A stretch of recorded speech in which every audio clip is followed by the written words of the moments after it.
Perkenalkan, nama saya Siva Zawa Audia.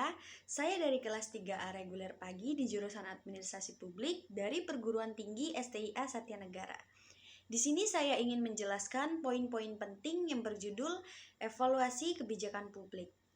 Apa sih evaluasi? Evaluasi biasanya ditujukan untuk menilai sejauh mana keefektifan kebijakan publik guna dipertanggungjawabkan kepada konstituennya, sejauh mana tujuan dicapai, serta untuk melihat sejauh mana kesenjangan antara harapan dengan kenyataan. Jadi, apa sih yang dimaksud dengan evaluasi kebijakan publik? Evaluasi kebijakan publik adalah proses penilaian terhadap suatu kebijakan untuk menentukan efektivitas dan dampaknya dalam mencapai tujuan yang telah ditetapkan.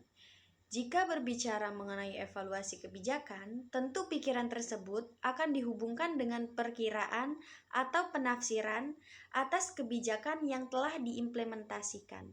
Namun, sebetulnya bukan hanya itu saja. Evaluasi kebijakan sebenarnya juga membahas tentang persoalan perencanaan, tentang isi implementasi, dan tentu efek atau pengaruh dari kebijakan yang sedang berlangsung itu sendiri. Tujuannya memberikan informasi yang valid tentang kinerja kebijakan, mengklarifikasi dan mengkritisi nilai-nilai yang mendasari kebijakan, dan yang terakhir, memberikan masukan untuk perbaikan dan kebijakan pengembangan.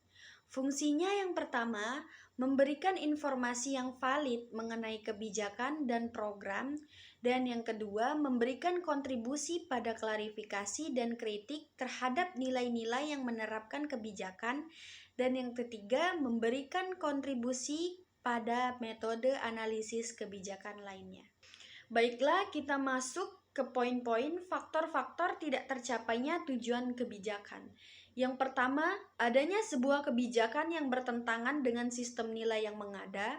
Maksudnya, apabila suatu kebijakan telah dipandang bertentangan secara ekstrim atau secara tajam dengan sistem yang telah dianut oleh suatu masyarakat secara luas atau kelompok tertentu secara umum, maka dapat dipastikan apabila kebijakan publik yang hendak diimplementasikan bakal sulit untuk dapat terlaksana.